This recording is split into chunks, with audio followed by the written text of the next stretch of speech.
man I could talk to. No offense and no pun intended, but shut your ass up. Don't no man want a woman that wants a man that she can talk to. I want a man that I feel emotionally safe and supportive with, that I can come and tell all of my problems to. Only thing is most men that are masculine and heterosexual don't have a tendency to communicate verbally like that. Literally waterboarding us. We weren't raised nor socialized with the privilege of venting, but rather the burden of remaining stoic. And we enjoy this heteronormative. It ensures that we are not bitchy complainers amongst ourselves, but rather solution-oriented vessels that are geared towards resolve. That's why we play games like Open Chest. Keep walking around with your head down, bitch.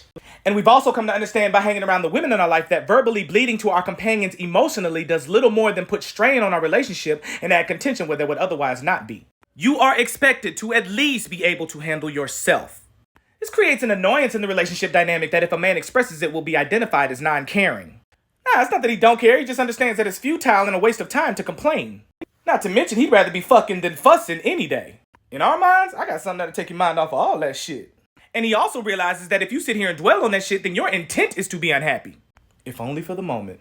Meanwhile, he thinking, if only for one night. I mean, color us jaded from hearing the all too familiar phrase, men and women are equal, while not being able to take advantage of any of the privileges that women enjoy, while also being expected to hoist the responsibilities of a man and lend a listening ear of understanding. Fuck your problems. In all actuality, what weight do they bear in our relationship? And if I can't get your mind off of that shit, you care more about the problem than you do me. Help me get my shirt off. Why are we expected to communicate like women? This includes listening to your stories. Call Cheryl and only stay on that phone 10 minutes. I got some things I want to do to you. Men require that every man ask for help on the problems he needs assistance with and otherwise shutting the fuck up.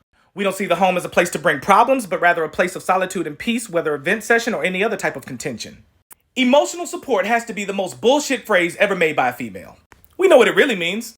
Listen to my inconsequential verbiage, agree with all the points I make, never offer any tenable solutions, and never assign me agency in the problems that I have in my life. Emotional maturity, that's just a way to be condescending.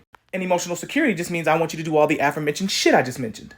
This takes all the responsibility off a woman to clear her mind, set her thoughts in order, control her emotions, and discard the shit that doesn't matter. And who wants to be around that? Nobody. We don't want to talk. We want to be surprised. Come home happy once. And we're perfectly cool with silence. Hey, fellas, what's the worst 4 words that any woman can say to you? We need to talk. Exactly. Unless you got something pressing like a death in the family, we don't care. So what, Diane stole your favorite pen and Jennifer wore the same dress that you had on today? We don't care. You know I care about you, not because I'll listen to you, but because I will protect you.